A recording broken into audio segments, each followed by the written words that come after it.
All right, guys. So as you all know, Trump this time around when he got in office had the highest approval rating he's ever had, which is kind of terrifying, right? So he was 47% favorable, 47% unfavorable, which means he's dead even. He's never been there before. He's always been underwater his entire time in politics, even when he won the first time. He was never this high of an approval rating.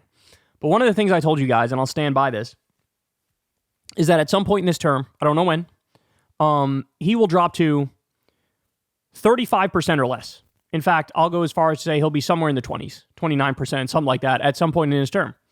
Because the decisions he's making have real life consequences that are absolutely disastrous, and people are going to start thinking, I didn't fucking sign up for this, right? And so he's acting like there are no consequences for his actions, because to this point, there haven't been any consequences for his actions. He gets away with everything. But one of the things that he put front and center is this idea of a trade war. I'm going to tariff Mexico 25%. I'm going to tariff Canada 25%. That's it. The order's done. It's going through. Nothing you can do to change my mind. Then the next day, we made a deal and I'm going to pause the tariffs for a month for the southern border. They said they'd send some Mexican troops to prevent the flow of drugs and people. So, okay, they get a pause. Oh, Canada gets paused because they're also going to protect their border for us or something. Now, by the way, what happened in that situation in reality is Trump and his robber baron buddies may have placed bets on a market crash. Trump makes the market tank for one day, backs off the ledge. They run out the back door with billions of dollars, and it's a way to make a quick buck. This is the same guy that pulled a crypto scam on his own supporters 2 days before he took office. So there may be some fuckery going on in there, which is why he did what he did, right? But Americans on certain issues are beginning to turn. Ready? This is on tariffs. Here we go. You know, I feel like Howard Stern's mother. Something horrible has happened here. That's what's going on here. Getting on my biggest New York Jewish accent I could. Trump's tariffs on Canada, China, Mexico. Look at this. Just 38% support. You don't have to be a mathematical genius to figure out that 51% oppose is larger than the 38% support. Look, Trump has done some fairly popular things in his first few weeks in office. This is not one of them. No. Horrible, horrible, horrible, to quote Charles Barkley. The American folks are opposed to these tariffs. When you ask it specifically like this about the three... Didn't Charles Barkley say terrible? Terrible, not horrible. It's terrible.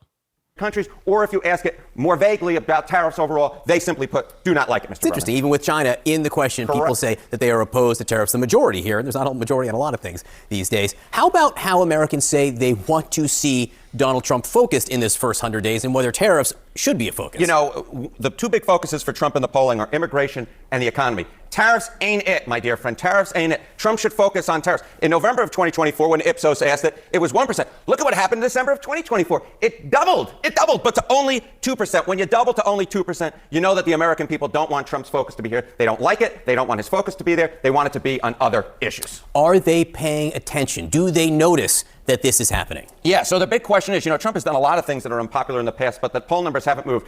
That may be the case here, but I'm a little skeptical of that. Why? Take a look at weekly Google searches for tariffs. Look how much higher they are versus a year ago. They're up 2,400%. That reaches a 21-year high.